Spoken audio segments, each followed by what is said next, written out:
الاسعار حنينه جدا واسعار حلوه كويسه، والشعب بياخد الحاجه النظيفه. بياخد في حمص بيبيعوه بره ب 14 جنيه، ده حبايته اقل. في حمص بلدي اللي زي عندنا البلد النظيف ده بيتباع ب 20 جنيه.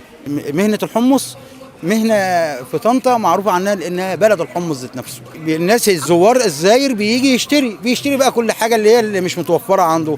يعني مثلا طنطا برضو فيها شيش، حاجات من الحاجات اللي هي السياحه برضو اللي هي الناس بياخدوها عندهم.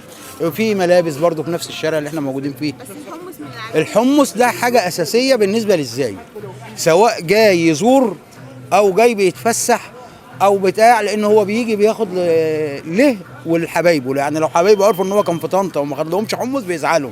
وبلد الاستاد البدوي من جميع المحافظات كلها. بيجوا منين بقى؟ بيجوا بقى من اسوان، بيجوا من الصعيد، بيجي من الغردقه، بيجي من محافظه الدهاليه، من كل المحافظات بيجوا منها. الاقبال بيبقى اكتر بيبقى الاقبال اكتر الليله يوم الخميس. الاقبال اكتر بيبقى يوم الخميس موجود، الناس كلها هنا موجوده.